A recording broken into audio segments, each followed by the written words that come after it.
The Jewish scriptures, the Hebrew Bible, listen very carefully, it's going to be offensive, was raped. I selected that word, was raped by the church. Whoa, what is the rabbi talking about? Is there any truth to his claim? Stick around and let's find out. Welcome to Faith and Doubt. I am R.L. Solberg. My friends call me Rob.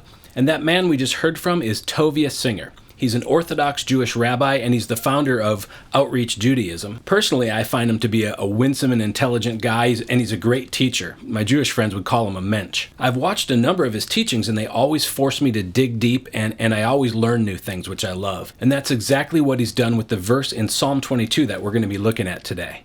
Before we get rolling, if this is the kind of video that you enjoy, please do me a favor, hit the subscribe button, and make sure to hit that bell too so that you'll get notified when new content goes up.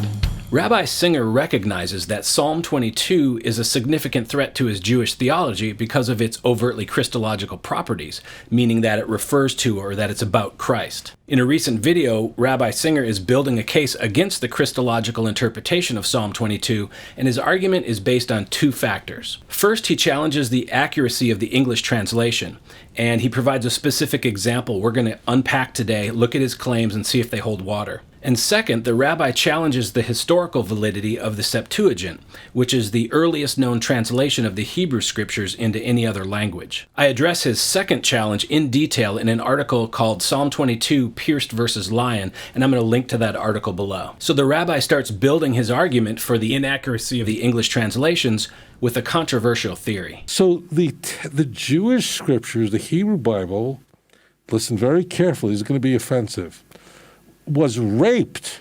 I selected that word, was raped by the church, not by these innocent, sweet Baptists from Arkansas.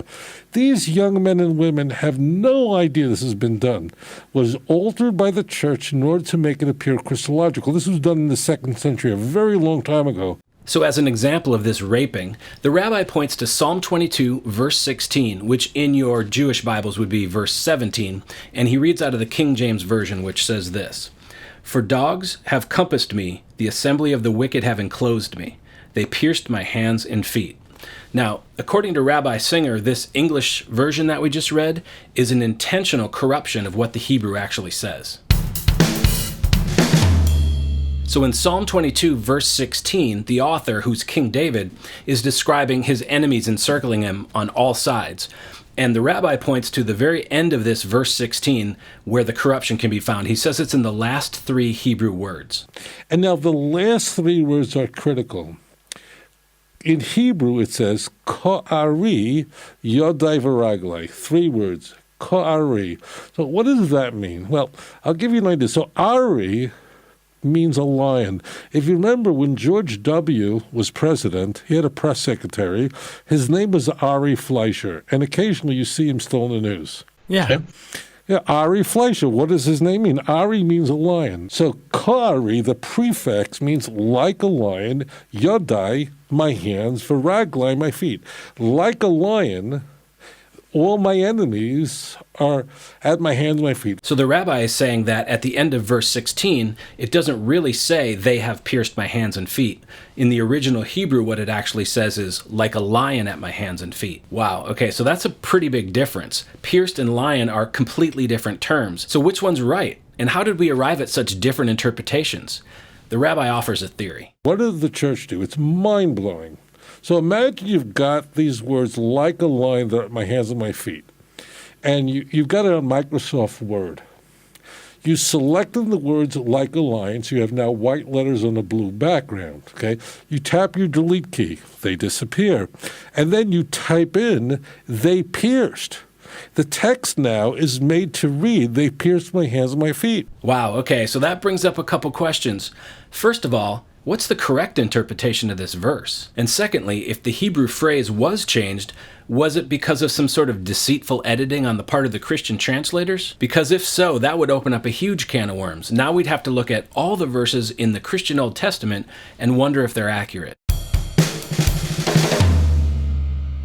Before we get too far down the road, I think it's important that we take a broad survey of Psalm 22, verse 16, in some other English translations, because the rabbi really only looks at the King James version of this verse, and it offers no commentary or footnotes about the two different interpretations. Plus, the King James Version was published 409 years ago. So let's look at some more modern English translations. Now, the NIV uses the word pierced in the verse, but it includes a footnote that suggests that other manuscripts have this as like a lion. In the CSB, we see the same thing. The word pierced is used in the verse, and then there's a footnote referencing lion. And it's the same thing again in the ESV. We've got pierced in the verse and lion in the footnotes. And when we look at the New King James Version, which was published just 38 years ago, we see that they handle it the same way. They put pierced in the main verse, and then there's a footnote that mentions the alternate translation of like a lion. So what about the Jewish translations of this verse? Certainly the Jewish translators knew their Hebrew pretty well. How did they render this? It's interesting that the Orthodox Jewish Bible only mentions pierced, and it doesn't even bring up the lion alternative. And in the complete Jewish Bible, we see that they actually use the word or the phrase like a lion in the verse, and then they put the alternate translation of they pierced in the footnote. So the newer English translations all acknowledge this issue here with this verse. And that's good news. It tells us two things. First of all, Rabbi Singer's onto something. There does seem to be an issue here with the interpretation, and he's not just making this stuff up. Secondly, it turns out those sweet Baptists from Arkansas that the rabbi referenced actually do know that there are alternate translations of this verse. It's right there in their Bibles. Maybe this is why the rabbi only looks at the King James Version, because when we look at the other modern English translations, it kind of takes the air out of his conspiracy theories. So I did a little digging, and it turns out there's an interesting history behind this discrepancy here in verse 16. But it's not as sinister as the rabbi would suggest. He claims that the differences between these two interpretations are the result of a willful raping of the Hebrew text, and he specifically blames the translators of the King James Bible. These guys are responsible. Those guys from Cambridge and Oxford, they knew what they were doing because they did know the Hebrew, and they deliberately abandoned the Hebrew in favor of the church fathers. So remember, the rabbi even provided that clever Microsoft Word analogy in which he suggested that the Christian translators did something like highlighting the text that said like a lion, hitting the delete key so it was deleted, and then retyping they pierced in its place. But in actuality, and I find this kind of curious that the Hebrew-speaking Rabbi Singer didn't mention this at all in his video, the difference between the Hebrew phrase they pierced and like a lion is one letter. In Hebrew, the phrase like a lion is ka'ari, as the rabbi suggested, and the phrase in Hebrew for they pierced is ka'aru. These terms are nearly identical. The only difference is that the phrase ka'ari ends with the Hebrew letter yad, where the phrase ka'aru ends with the Hebrew letter vav. So using the good rabbi's Microsoft Word analogy, this looks a lot more like a typo than a deceitful edit. And it actually gets worse for the rabbi's case. Because the ancient translators were obviously not using computers, they were writing by hand. And it turns out that the difference between the Hebrew letters vav and yad is very slight. Look at this. The letters are very similar in shape. This is clearly not a case of somebody willfully highlighting text, deleting that text, and writing something completely different in its place. A much more accurate analogy would be to imagine someone handwriting the phrase, Jedediah Smith was a major. And then hundreds of years later, someone finds that handwritten document and they translate it as Jedediah Smith was a mayor. It's one tiny difference in one letter. Now, unfortunately, we can't check to see if the original letter was supposed to be a vav or a yad because we don't have access to the original Hebrew text anymore. Which is why, as we just saw, modern English translations note the fact that different manuscripts have different interpretations. So it seems to me much more plausible that what we see here in Psalm 22, verse 16, is a handwriting issue, not deceitful fraud. And when we step back and look at this verse in context, we actually find even more bad news for the rabbi's case. But before we get to that, I would love to know, what do you think about the fact that the difference between a vav and a yad is such a slight thing? Let me know in the comments below. When we step back and look at Psalm 22 as a whole, you just can't help but notice the striking connection to the crucifixion of Yeshua. Rabbi Singer naturally suggests that rather than containing prophecy, Psalm 22 is really just a psalm written in the present tense by King David about himself. But on closer inspection, I believe the scriptural evidence shows us that there is indeed a deep Christology here in this psalm. First of all, its opening lines, my God, why have you forsaken me?"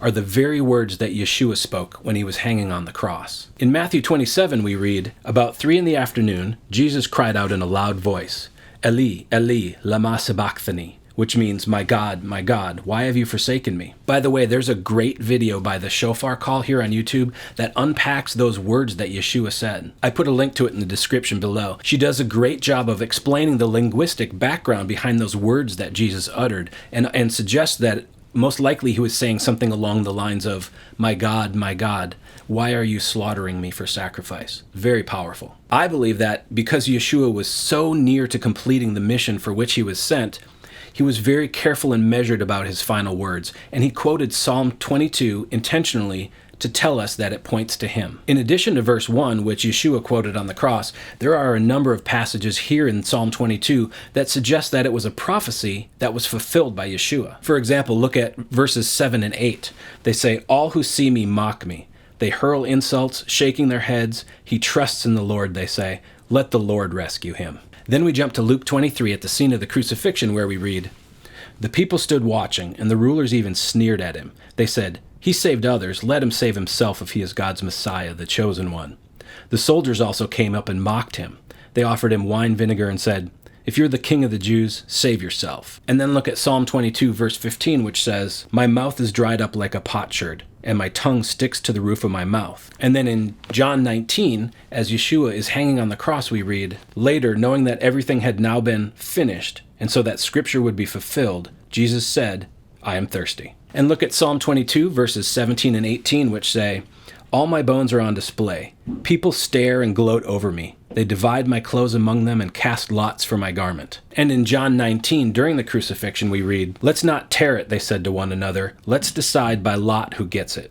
This happened that the scripture might be fulfilled that said, "They divided my clothes among them and cast lots for my garment." So this is what the soldiers did. And then near the end of Psalm 22, when King David's writing about God's deliverance from the suffering, this is how he concludes it. "All the ends of the earth will remember and turn to the Lord, and all the families of the nations will bow down before him." Now, if David was referring to himself, this would mean that David's suffering would cause all the families of all the nations to bow down and worship God. But that's not actually the case. We don't see the suffering of David causing the nations to come to God. However, in the suffering of Yeshua, we do see this.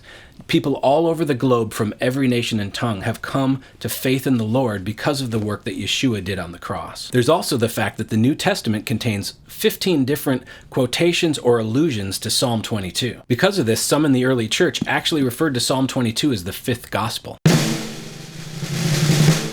So that still leaves us with the question, though, which interpretation is correct? And this is where things get really interesting. In a sense, whether we interpret it as "they pierced" or "like a lion" doesn't really matter. There are hundreds of other passages and prophecies that reveal that Yeshua is the Messiah that was spoken of in the Tanakh. The Christian case doesn't stand or fall based on Psalm 22, verse 16. But for the sake of argument, let's grant the rabbi that point and say, okay, the correct translation should be "like a lion at my hands and feet." So here's my question for the good rabbi. What is the lion doing with the hands and the feet? Is he licking them? Is he sniffing at them? Way back in the 11th century, the legendary Jewish rabbi Shlomo Yitzchaki, who's better known as Rashi, interpreted this phrase as follows: "As though they are crushed in a lion's mouth." So it's a biting and a crushing that portrays great physical pain in the hands and the feet. And that's exactly what we see in the crucifixion of Jesus, whose hands and feet were nailed to the cross. Remember when he first appeared to his disciples after the resurrection? We read in Luke 24, "They were startled and frightened, thinking they saw a ghost. He said to them, 'Why are you troubled? And why did doubts rise in your mind? Look at my hands and feet. It is I myself. Touch me and see. A ghost does not have flesh and bones as you see I have.' When he had said this, he showed them his hands and feet." And that's the thing about the rabbi's arguments against verse 16. All his conspiracy theories and his charges of fraud seem to be, as Shakespeare wrote, much ado about nothing. Because either way we translate Psalm 22, verse 16, whether it's "they pierced" or "like a lion," it foreshadows the specific suffering endured by Yeshua HaMashiach. So what did you think of this video? Give me a thumbs up, give me a thumbs down, put your comments below. Love to hear what you're thinking about it. I read them and reply to them all. And don't forget to hit the subscribe button and hit that bell too so that you can be notified when new content goes up. Thanks for watching.